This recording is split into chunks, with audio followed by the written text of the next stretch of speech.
Olá pessoal, seja muito bem-vindo ao Heavy Metal número 55. Essas porra desse número tá difícil de saber, eu vivo confundindo, tá bizarro. Hoje aqui comigo, mais uma vez, nem se levantou, Álvaro França.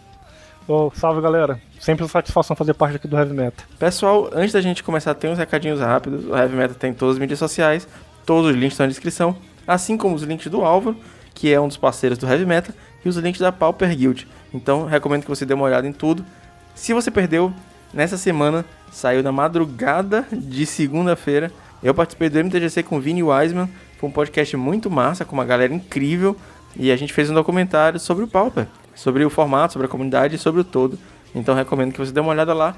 E já estão abertas as inscrições para Exiliga, um campeonato que nosso amigo Exilin está organizando. O link está aqui na descrição, beleza? Então confere tudo e vamos lá falar de meta.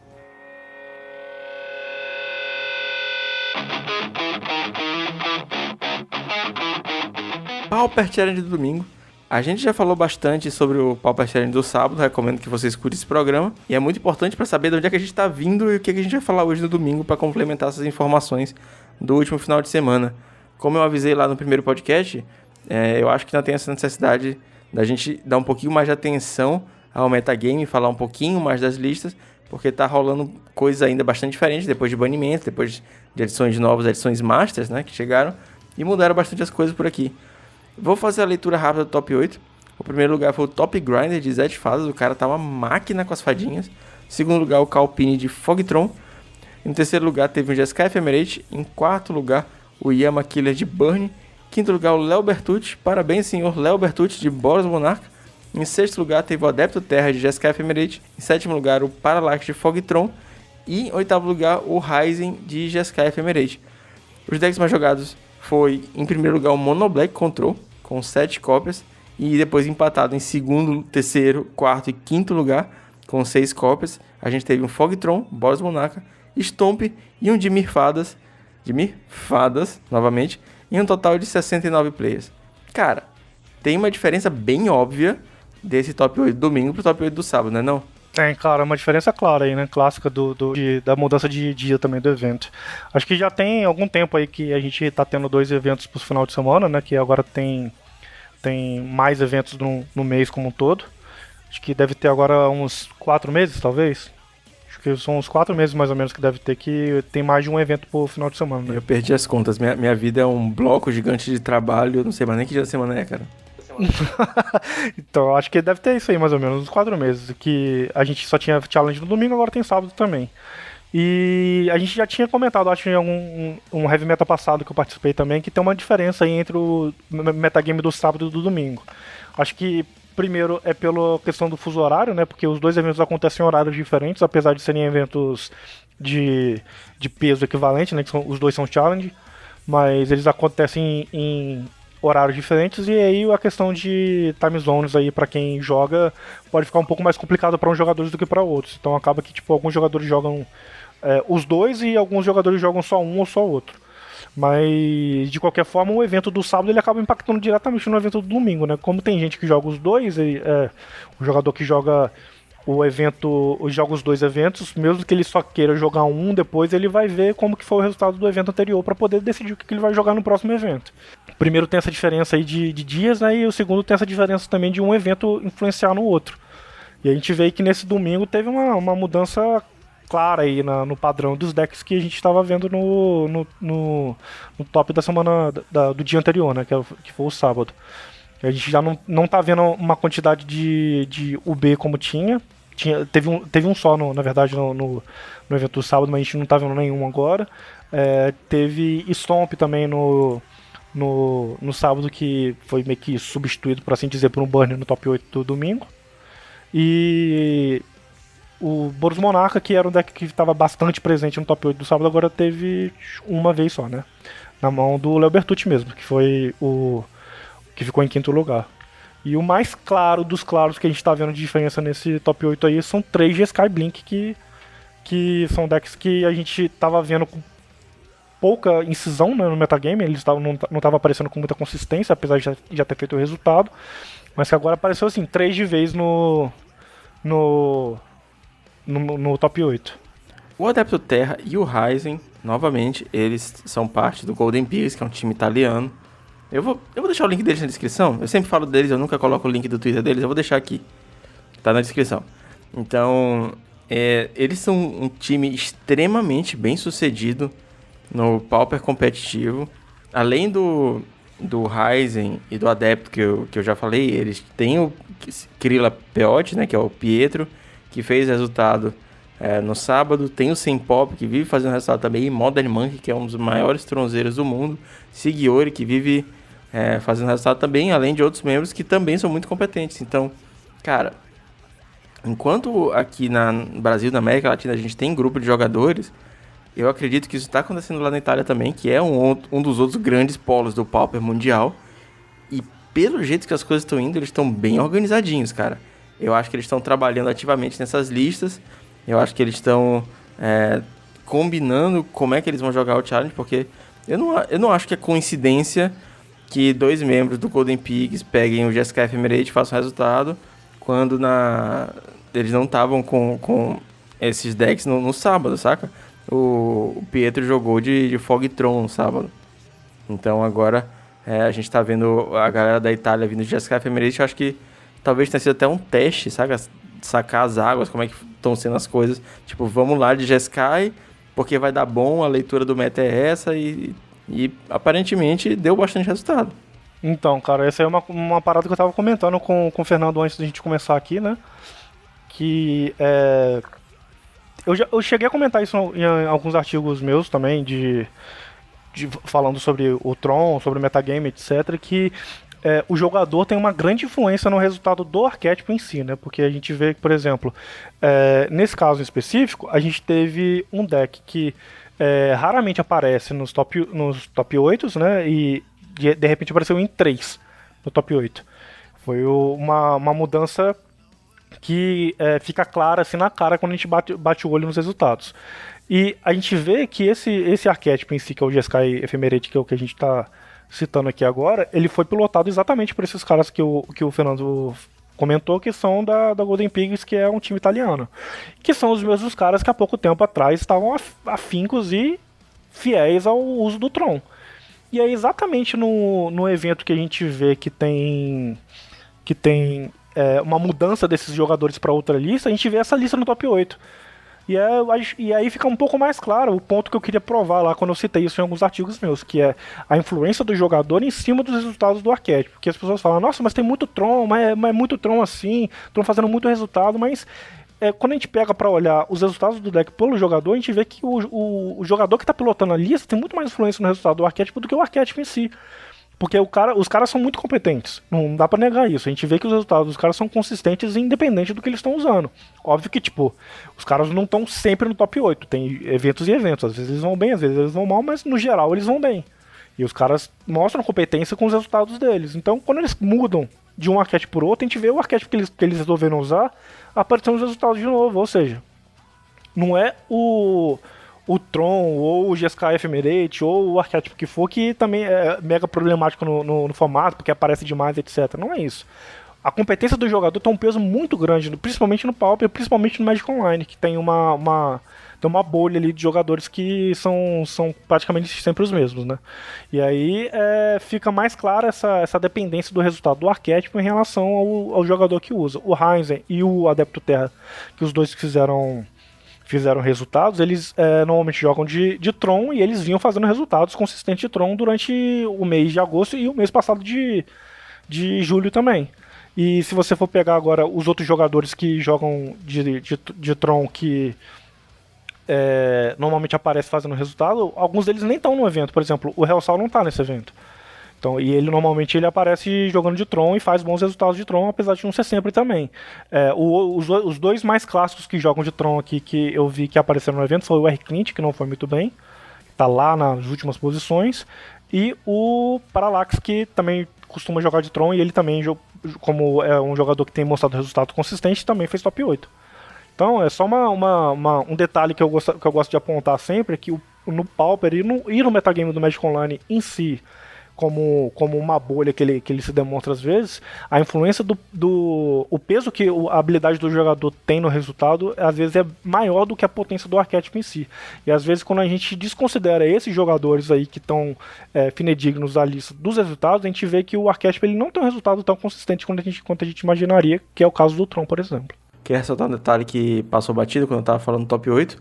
O Yama Killer, que fez top 8 aí de Burn, ele é grinder também, ele tem um canal na Twitch, e inclusive ele vive disso, de jogar campeonatos, ele vive de mall e de transmissões. E eu já vi ele jogando 2, 3 challenges ao mesmo tempo, assim, jogando Legacy, jogando Pauper, jogando outros formatos. E recomendo, cara, a Twitch dele é legal, vou tentar deixar na descrição também. Se tiver espaço, às vezes é muito link. Agora, sobre o metagame, cara, eu acho super interessante que o Jeskai esteja aparecendo em relação a outros decks, né? Porque, novamente, a gente entra na coisa que a gente comentou na terça-feira. Na terça-feira a gente teve 3 Boros e agora a gente tem 3 Jeskais. E tá tudo bem, nada acontece. Se fosse 3 Trons, a galera tava putaça.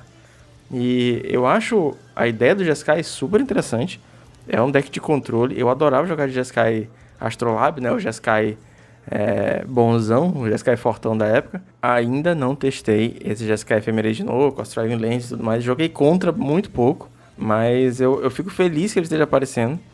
E eu fico feliz que as pessoas estejam descobrindo que é possível você fazer novos decks e não ficar somente preso àqueles arquétipos que a gente já tá vendo sempre por aí. Então, o Jeskai, ele é um deck que eu gosto bastante, assim, muito, muito mesmo.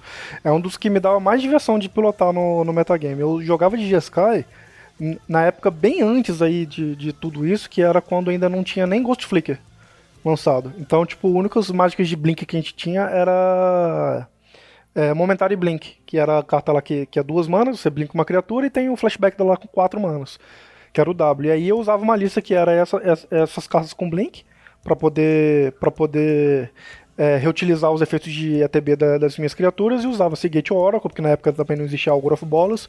Muldrift, eu usava aquele Aven Rift Watcher, que é o aviano que quando entra em jogo ganha 2 de vida, e quando sai você ganha 2 de vida também, e ele tem Vanishing 3. Usava Core Skyfish também, porque tinha algumas recursões com Core que conseguia fazer aquele voltasse uma carta pra mão no momento que ela estivesse sendo alvo, ainda fazer o efeito dele, etc. Tinha todas as cartas e eu usava uma lista que era bem padrão pra época, né? Porque tinha as melhores anulações, as melhores criaturas brancas e azuis e os melhores burns. E eu gostava bastante de jogar com essa lista, era uma das listas que eu mais gostava. Eu cheguei a fazer tipo top 8, já fui campeão de alguns eventos que tinha na minha cidade jogando só com essa. E quando eu vejo essas listas do Jeskai agora, me traz todas essas recordações boas que eu tinha dessa lista e vontade de pilotar de novo, que eu vejo que, apesar das mudanças, ainda tem essa essência, né, de, tipo, ser um mid-range, com, tipo, uma capacidade de recursão ali, etc, um controlezinho, assim, bem discreto, e a capacidade de você comprar mais cartas no late game com bonders agora, etc. também, que é uma coisa que a gente via muito no early game quando tinha o Astrolábio. Então, é um deck que, assim, é um dos que eu mais gosto no metagame do Pauper em si, é o Jeskai. Talvez eu acho que eu tava vendo já de montar ele no mall há pouco tempo, né? Deixei um pouco de lado porque eu tô sem as lentes nevadas, eu tô sem o bonders. Mas num futuro próximo aí eu tô vendo se eu vou montar ele pra jogar também. Porque, de fato, é um dos arquétipos que mais me diverte, sem sombra de dúvida, é o Jeskai.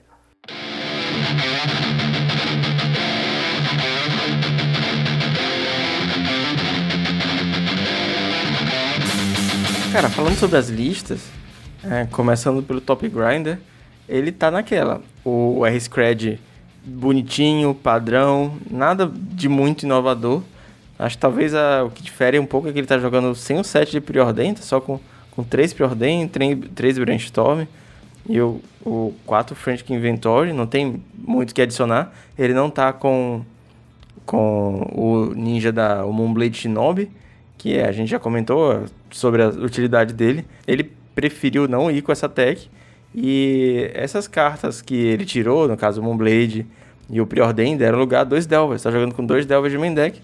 Talvez pra tentar ter umas partidas um pouquinho mais justas contra Tron. Mas, cara, ele tá fazendo resultados atrás de resultados. Então, é bom olhar essa lista dele com atenção. Porque, com certeza, é uma leitura muito boa de deck building aí e de field também.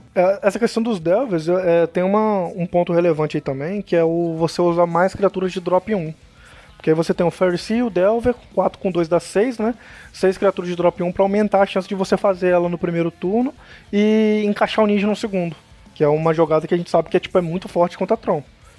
Então ele pode estar usando esses Delvers justamente para aumentar as chances do ninja na hora certa e para garantir, claro, um agrozinho aí contra o Tron no início do jogo. Que também é muito importante para esse arquétipo em específico.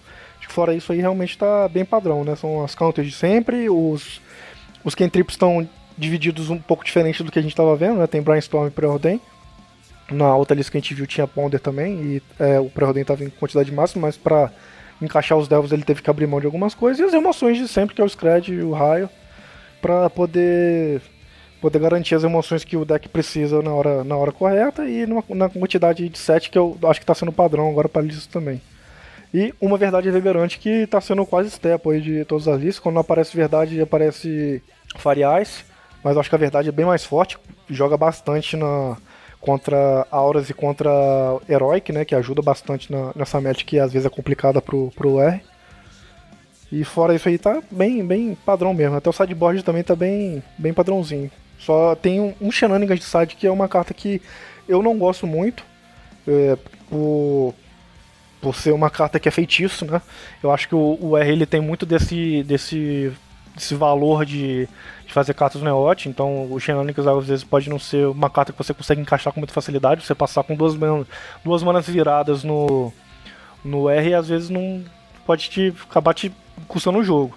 Mas, né, tem a Fint aí jogando no field, então uma remoção de artefato nunca é demais, mas não sei, eu acho que se fosse o meu caso de escolha, eu jogaria com 2 gorilas ao invés de jogar com um gorila no Shenanigans, que foi o que o Top Grinder fez aqui. A ideia do Shenanigans eu acho que é mais pra destruir bondas, cara, porque um gorila que pra destruir um bondas, essa carta já fez muito estrago, ela custa 3, você tem que pagar 7 pra matar, saca? O Shenanigans, ele pelo menos te dá a certeza de que você vai destruir um bondas, se o cara tiver um prisma, você consegue destruir o prisma também, com a mesma carta. Então, às vezes você se tapa, essa é a parte ruim, né, de ser feitiço. Você não consegue fazer em resposta, não consegue pegar o cara de surpresa, mas é garantia que você vai destruir alguma coisa. O Ancient Grudge é uma opção muito interessante também, mas como o Scred não tem acesso à mana verde, acho que o Shenanigans cai um pouquinho melhor. A lista do segundo lugar, do Calpini, é uma lista um pouquinho mais clássica de Tron, tá jogando já com 2 de Rova, o Stonehorn, 3 barreiras e tudo mais. E algumas técnicas interessantes que ele está usando é o Deep Analysis, é uma carta que eu usei bastante tempo, eu acho super legal no Tron. É uma carta que o cara, sei lá, nunca vai counterar, você vai conseguir comprar geralmente 4 cartas. E no sideboard, cara, ele tá usando Caracol Lúgubre, que é uma carta que apareceu essa semana em umas listas fazendo 5-0. E tem o nome em inglês bizarro, que é Morn Welk, não sei pronunciar isso direito. E se você, assim como eu, não conhecia essa carta, ela é uma criatura elemental, custo 7, 6 qualquer e um preto, 3/3. Quando ele entra em jogo, o jogador alvo descarta 2 cards e ele tem um evocar 4, 3 qualquer e um preto. Então, cara, é o Tron, você vai pagar 4, ele vai entrar, você vai dar efemeral, o cara vai descartar 4 cartas. E basicamente é isso. Saca? Tipo, é uma carta que tá aparecendo aí, provavelmente para jogar contra controle, jogar contra o R, jogar contra outros Trons, descartar a mão do cara assim, entrando fácil. Não sei nem o que dizer, cara. Ela custa 9 centavos, 10,50 de cartela de estrada pra comprar ela no papel. Mas é isso, tem essa nova tech aparecendo aí, é bom ficar de olho pra ver se ela vai vingar mesmo. Eu vi essa carta também aparecendo nas listas do 5-0, né, das ligas. Eu vi o pessoal chamando de Escargot Tron, né? Uma coisa assim. Por causa do caracol. E o objetivo é esse mesmo, cara. É tipo brincar um bicho que faz o cara descartar 2 cartas pro cara sair do jogo, praticamente. Se você conseguir fazer isso aí com efetividade numa mirror match, por exemplo, contra outro Tron, o cara sai do jogo. Você tá com uma vantagem imensa agora em relação do cara. Além de você ter um bicho 3/3 em jogo pra poder agrar ele porque provavelmente ele perdeu a maioria dos recursos dele agora, né? Você tirou a chance dele responder as próximas mágicas que você vai fazer. Então provavelmente ele perdeu counters, perdeu alguma mágica que você pode remover depois com Bojuka. Se for mágica com flashback, tipo Moment Spice ou Teaching, se fosse o caso também. Você pode fazer esse bicho e depois fazer um Bojuka exilar o cemitério do cara, ou fazer um crop rotation pra puxar o Bojuka, exilar, etc. Que é uma jogada que a gente já comentou no episódio passado. Então é uma carta que, assim, se funcionou do jeito que ela tem que funcionar, provavelmente você tá com 90% do seu caminho da vitória já garantido. E aí outra carta que eu vi que o cara tá usando também de side é Fangren Marauder, né? Que é um bicho, pra quem não conhece, é uma criatura de custo 6, 5/5, 5 colores e 1 verde. E toda vez que um artefato é colocado no cemitério, em qualquer cemitério, diga-se de passagem, você ganha 5 de vida. Que é uma carta que, além de ser ótima contra agros, né? Porque ela vai te dar um tempo aí pra você continuar no jogo, etc. Apesar de você não ter as estrelas e as esferas cromáticas, que são as cartas que normalmente rodam com essa carta naquele Tron, que é o Tron bichão que o pessoal fala, né? Que só tem criatura, é menos controle, mais agro. Mas é uma carta que funciona contra os agros que tentarem tirar suas pedras, etc. Né? O cara vai ficar com o pé atrás de destruir um bônus com um bicho desse na mesa, porque pode ser que custe pra ele uns 3 ou 4 turnos, que é o suficiente pro Tron controlar. E além disso também é muito boa contra a Fint, né? Porque praticamente invalida o Atog. Porque se o cara faz um Atog pra, tipo, sacrificar tudo, flingar, toda vez que ele sacrificar um artefato, você vai ganhar 5 de vida. Então já acaba com os planos do combo lá do Affinity, que é o que às vezes garante que ele ganha o jogo depois que você já tá com a recursão ali de Moment Spice ou de Stonehorn, né? Agora a gente tem em terceiro lugar o primeiro do Jeskai da Ephemerate desse top 8. E o legal é que cada um deles tá usando alguma techzinha que o outro não tá. Então é uma coisa pra ficar de olho, porque obviamente as listas não estão 100% definidas. E existem esses slots meio variáveis que você pode personalizar com o seu estilo de jogo. O primeiro deles, que é o Hades Blade, ele tá jogando com uma fé renovada de main deck, que é uma instantânea custo 3. É super antiga essa carta. Uma instantânea custo 3, 2 qualquer um branco. Você ganha 6 de vida. Esse é o efeito dela. E ela tem um reciclar 2, um qualquer um branco. Se você reciclar renovada, você ganha 2 de vida.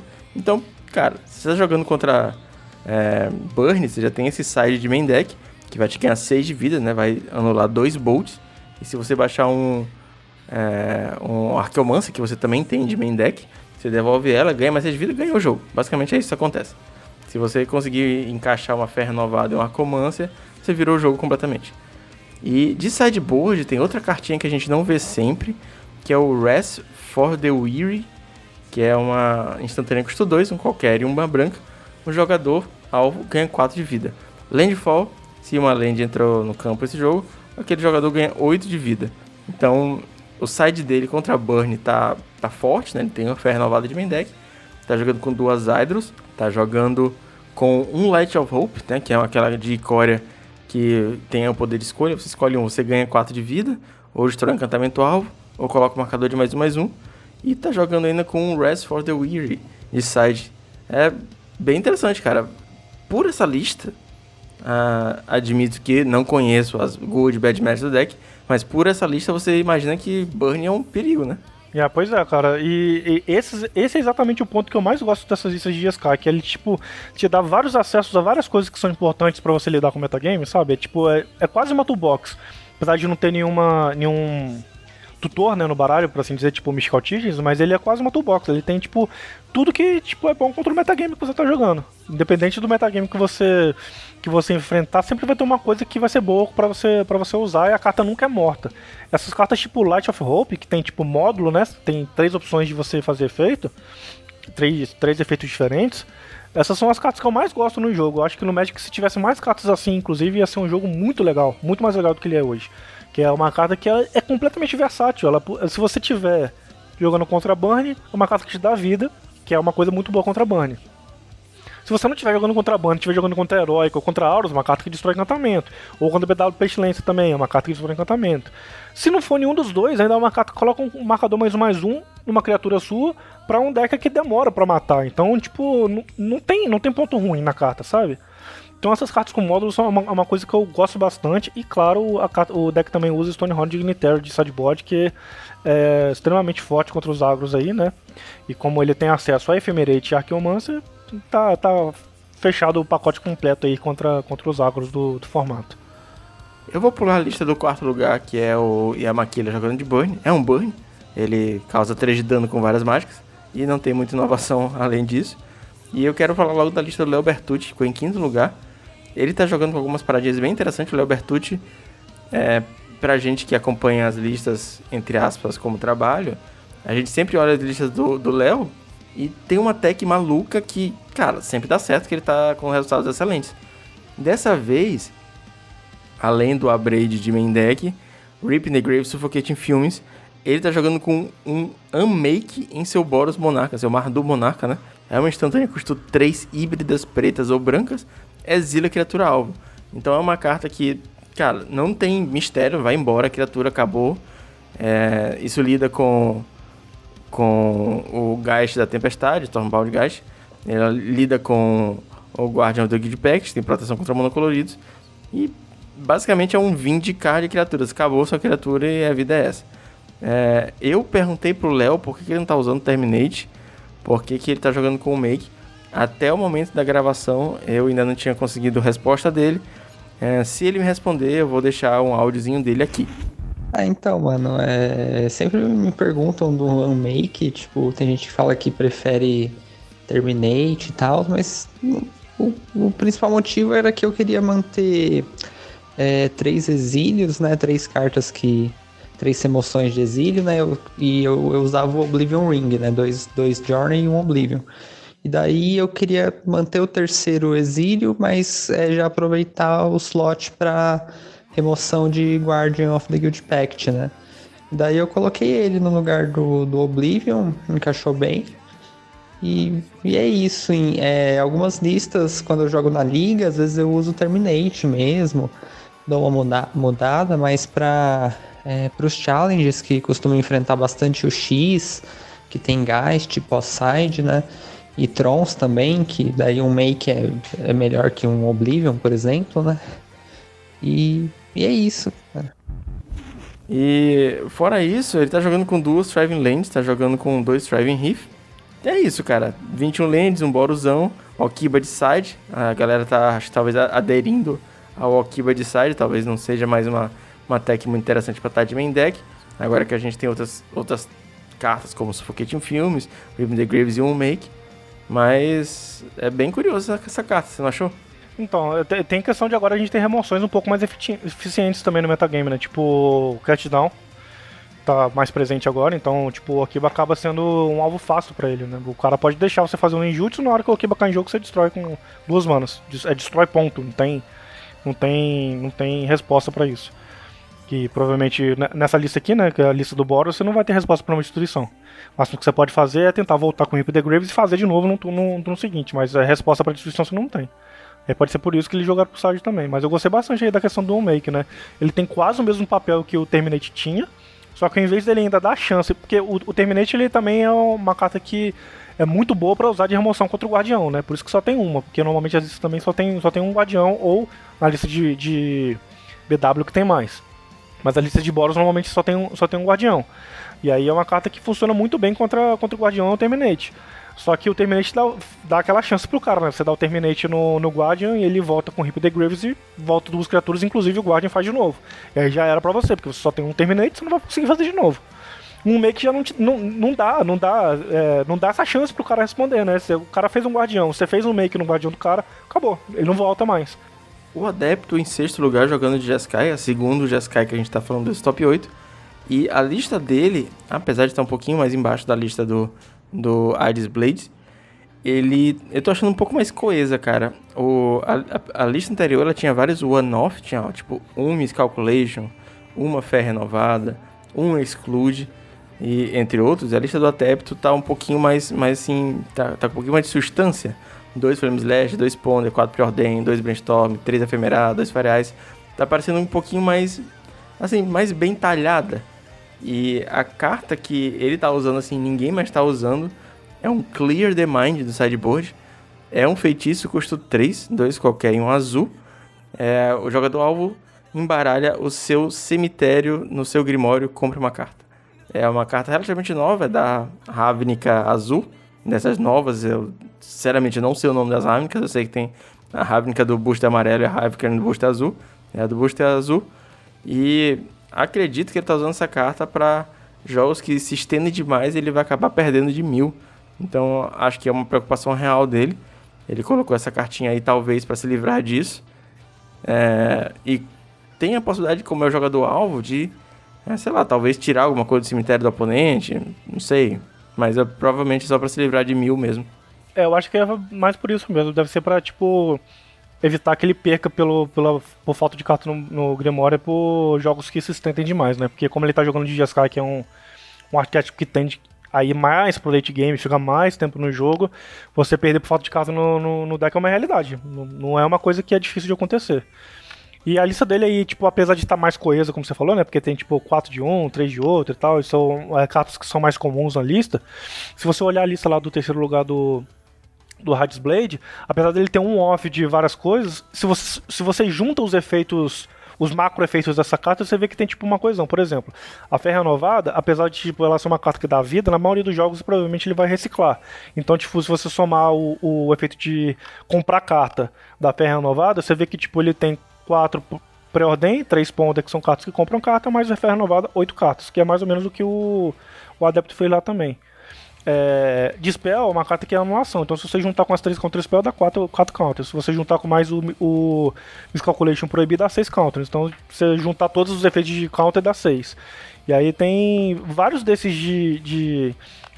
desses efeitos que estão com um off, mas que se você juntar meio que dá tipo quantidades similares às cartas do deck do Adepto, né? Que, por exemplo, ele tá com 8 draws aqui também, que é tipo o Preordem, o Ponder e os Brainstorms. Então se você juntar esses dois aí dá 8 draws, lá na lista do Hades Blade também dava 8 draws. Se você juntar a quantidade de counters aqui, 4 counter spell, 2 proibir. Você juntou esse, dá 6 counters. Também é a mesma coisa que tava a quantidade de counters que tinha lá na lista do cara.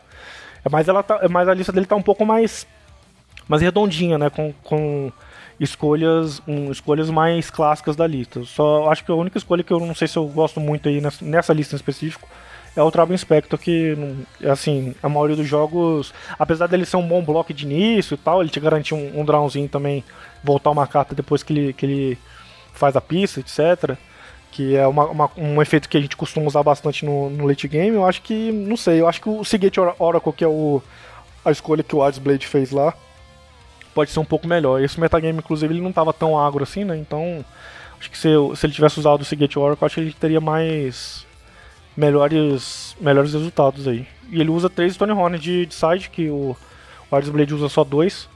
Provavelmente se preparando um pouco mais para Agros, né? Eu acho que ele estava muito voltado para esperando Agros aí para enfrentar, e acabou fazendo essas escolhas aí. E ele fez escolhas mais comuns também para sides contra Bunny, né? Tipo, 2 Lone Missionary, que além de ser uma carta de custo baixo que dá 4 de vida, tem interação com o Ephemerate também, então também tem essa questão aí. Mas fora esses detalhes, ele realmente está bem padrãozinho com o que se espera desse arquétipo. Eu concordo com você sobre a questão do Seagate Oracle também. O Seagate Oracle ele tem um benefício, assim, absurdamente em cima do Tribing, que é bloquear ninjas. Então o Tribing não segura ninja, ele vai virar um champ, e o Seagate vai passar o turno inteiro olhando pra cara do ninja, o ninja pra cara do Seagate, forçando o jogador, dono do ninja, a gastar alguma remoção para tentar bater, e talvez, sei lá, isso te compra o tempo necessário pra você comprar um flick, comprar um counter. Então, às vezes o cara gasta um bolt, gasta um scred no Seagate porque quer bater com o ninja, e você acaba protegendo com o Ephemerar e, porra, o cara perdeu carta, você ganhou carta, então, sensacional. Eu entendo perfeitamente também o ponto que você falou de quando a gente olha pros macro efeitos, que é uma palavra muito legal, diga-se de passagem, parabéns pelo uso de macro efeitos. Quando a gente olha pros macro efeitos, fica tudo igual e concordo. Beleza, você meio que mudou minha opinião. É só uma sensação estranha, saca? Causa uma estranhez de olhar uma lista assim toda bonitinha e uma outra que tá, assim, de longe parece que foi só jogado algumas coisas, mas quando a análise é mais profunda, quando você fez, você entende que de fato é ok. Entendi que os counters estão certinhos, os draws estão certinhos, as emoções estão certinhas. Essas questões de montagem dos decks, né, deck building, me incomoda bastante quando eu vejo essas listas, porque eu vejo essas listas que tem um de cada, né, porque tem um pouco de toque, aí fico meio transtornado com esses monte de um. Principalmente quando eu olho lista de tronco, normalmente já tem tipo um off de um monte de coisa por causa do Mystical Teachings, aí que eu fico mais nervoso ainda. Mas aí eu tento sempre lembrar dessa questão dos macro efeitos aí, que é a palavra que eu inventei, mas que se encaixa perfeitamente aí na definição, que é você olhar pro baralho buscando o que ele quer fazer.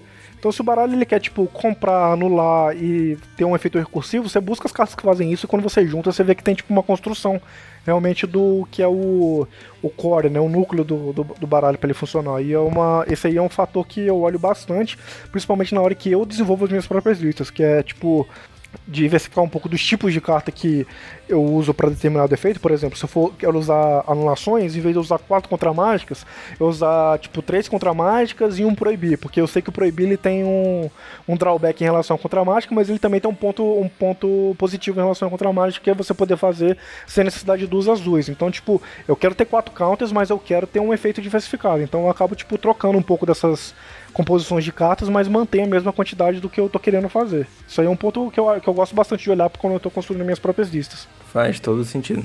O 7º lugar do Parallax, ele tá jogando de Tron, e ele tá com uma lista bem interessante também, porque ele tá jogando com 1 Preordain, 4 Impulsos, 1 Crop, 1 Counterspell. É uma lista um pouco mais próxima do que a gente viu logo que teve o banimento. Logo que teve o banimento, o BRB fez a primeira lista de Tron, jogando com 4 Preordain. A lista dele tá um pouquinho mais parecida. Ele tá ainda puxando mais pro lado do Stonehorn, com 3 Stonehorn, 1 Moment Speed só de main deck.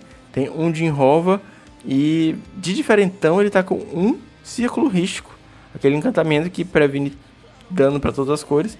E também queria levantar a curiosidade do side dele, que tá parecendo um pouco com o meu, porque assim, parece que ele quer muito garantir que o Game 2 vá rápido, porque ele tá jogando com 2 Ulamog's Crusher e 1 Rolling Thunder de side. Então eu acho que ele, nos testes dele, percebeu que o deck tava muito lento, tava demorando muito para fechar os jogos, e ele precisava fechar algumas coisas um pouco mais rápido. Então às vezes você tira o deck de uma posição muito controle zona, com Counterspell e Círculo Risco, e vai de Ulamog de 3º, 4º turno para dentro, metendo Rolling Thunder, e é isso aí. Eu não sei, né? Eu fico às vezes com a impressão de que... Eu entendo isso que você falou da questão de, tipo, o cara tá com vontade de terminar o Game 2 mais rápido, mas aí eu fico um pouco na cabeça de por que não fazer isso no primeiro jogo, né? Porque eu acho que, tipo, o pós-side, ele tem menos chances de conseguir fazer esse negócio do que no pré-side. Porque, por exemplo, o deck que ele estiver enfrentando, se tiver azul, o cara pode entrar com Hydroblast e tal, se ele estiver esperando alguma coisa assim. E entrar com mais emoção, ou remoções diferentes, com mais versatilidade, etc. E que ele tem menos chance de efetivar. Mas eu entendo essa questão aí de tipo, tentar dar uma apressada no segundo jogo, porque ele sabe também que tipo, tempo é um recurso importantíssimo no tronco nos jogos, né? Então faz todo sentido essa análise que você fez aí. E essa questão do círculo rístico aí, cara, o Ristic Circle, como um amigo nosso diz aí, que eu não vou citar nomes para não comprometer ninguém, mas um amigo nosso diz aí que o Parallax é sujo de usar essa carta, né, cara? que é uma carta realmente que, tipo, pega muita gente desprevenida, e é uma carta que, tipo, basicamente arruina o gameplay o game plan da maioria dos agros, da maioria dos decks mais lineares, né?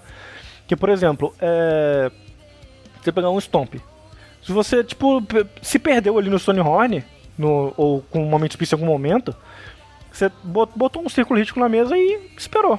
É isso. Porque aí você vai ficar forçando o cara a ficar gastando as manas dele pra conseguir te bater, e a maioria das vezes ele não vai conseguir, porque você tem 7 e provavelmente ele vai ter 3. Então nunca vai acontecer dele conseguir efetivar os ataques dele direito. E contra Bunny, que também é uma pedra no sapato do Tron, né, que acaba tomando alguns jogos aí na variância, e também não vai conseguir fazer absolutamente nada, porque você vai prevenir os danos das mágicas dele lá, e provavelmente ele vai ter 2, 3 terrenos em jogo, você vai continuar com 7 manas pra poder pagar, que ele nunca vai conseguir fazer nada. É uma carta realmente que, tipo, é meio atípica da gente ver nas listas aí, que deve pegar uma galera aí também de desprevenida. Eu acho que essa questão do Lamoggs, do Rolling Thunder Inside, tem também a questão de pegar as pessoas desprevenidas, porque não são techs que estão sendo muito utilizados agora, ultimamente. Então, o cara vê no G1 lá, cara, me matou de Mudrifter e, porra, aquele Team Hova finalizou o jogo, e eu vou meter 4 Pyroblast pra dentro. Aí o cara mede o Lamog de turno 4 e você tá lá com 2 Pyroblast na mão, o que você vai fazer? Nada. É isso. O Rolling Thunder também, acho que essa mudança de estratégia ela tem um aspecto positivo também. Pode ser também uma coisa que realmente tá pesando aí, né? Porque a questão dos baralhos não estarem convergindo para essa estratégia e acabar sendo uma estratégia que funciona justamente porque as pessoas não estão esperando. E finalizando o top 8, a gente tem a última lista de GSK Ephemerate da noite e do podcast. E novamente ela tem suas particularidades. A carta que a gente tem que ressaltar dessa vez é uma carta azul de Amonkhet, acho que é Amonkhet, Compelling Argument, um sorcery, custa um qualquer e um azul. O jogador alvo coloca as 5 cartas do topo do seu Grimório no seu cemitério e tem um Ciclar 1. As outras vezes eu até tinha uma ideia, agora essa aqui eu olhei e falei, por quê? Agora que você falou, eu já tinha visto a carta, né, e eu tô meio em dúvida também, não sei exatamente o que ele tá buscando com esse 1000 aí. Pode ser o seguinte, se ele tá disposto a jogar o jogo, levar o jogo pro late game, ele faz isso aí e espera. Que aí o oponente vai perder pro deckout e você não. Pode ser a vantagem que ele tem contra outros decks que também vão pro late game tanto quanto ele, tipo o Tron, por exemplo. Que aí o Tron, primeiro, que o Tron, ele, além das mágicas que compram carta, né, e das cartas que compram carta, que é tipo o Muldrifter, o Impulso, o Prophet Prism, o Preordained que usa, um Crop Rotation que não é um draw, mas ele tira uma carta do baralho, etc.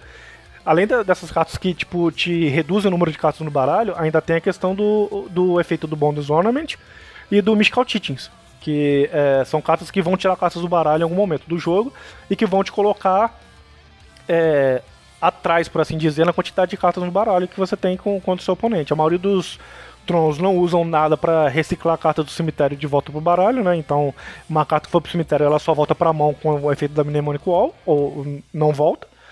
E acaba que você tá sempre atrás. Então, por exemplo, se você tá lá, tipo, parelho com o cara, porque você fez, tipo, 5 draws, o cara fez 5 também, e a quantidade de cartas no baralho tá batendo certinho uma com o outro, passando um turno ali, você faz um negócio desse aí e espera, pronto.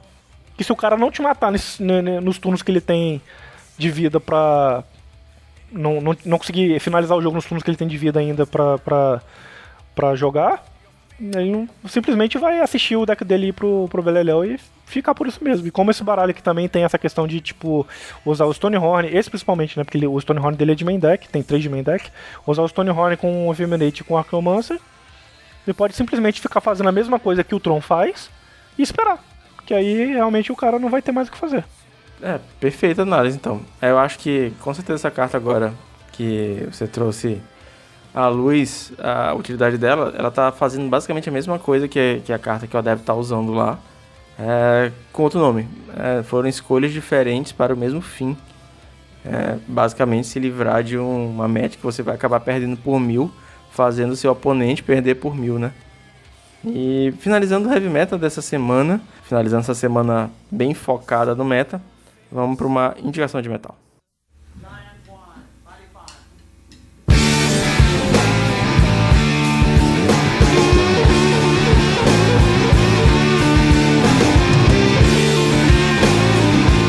Então, vou indicar outra música do Pearl Jam, que eu já tinha comentado no episódio passado, que é uma banda que eu gosto bastante, que eu acompanhei bastante também no meu período de faculdade.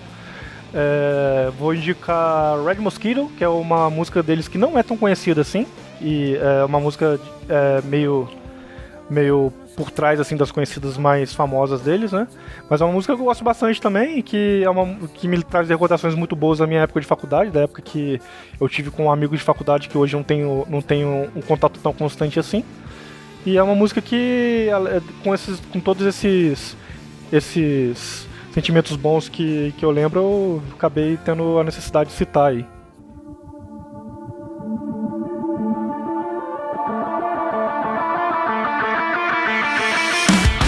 Hoje eu também tenho uma indicação de metal. Eu queria indicar uma banda chamada Atreio. E a música que eu quero indicar é House of Gold, do álbum de 2018 deles, chamado In Our Wake. E admito que é uma banda que eu comecei a escutar muito recentemente, através do Discovery do Spotify. E uma coisa que me chamou muita atenção neles foi a capa desse álbum, cara. Eu achei a capa belíssima e comecei a ouvir, gostei das músicas também. É uma banda de metalcore dos Estados Unidos, assim, já é um pouquinho antiga, formada na década de 90, mas tem um som um pouco mais jovem, inclusive, do que eu tô acostumado. Então, recomendo também House of Gold. Todas as músicas estão na playlist colaborativa do Spotify. Recomendo que você escute, tá bem legalzinha. Já é música aí de mais de 50 episódios especiais e a porra toda. Então, senhor Álvaro, muito obrigado por mais essa participação no podcast. Foi sensacional, cara. Nossa, cara, eu que agradeço. Como eu sempre falo, é sempre uma satisfação fazer parte do Heavy Meta. E esse bate-bola que a gente tem aqui com os temas dos metagames são sempre muito importantes, não só pra gente levar o conhecimento pra comunidade, como pra gente mesmo refletir sobre as coisas que a gente vê no metagame hoje. Todos os links do Álvaro estão sempre na descrição, os links do Heavy Meta também. Então, muito obrigado pra você que acompanhou a gente aqui mais uma semana. Não esqueça de recomendar pros amigos, cara, é bem importante pro crescimento do podcast. E é isso, valeu, falou, até semana que vem.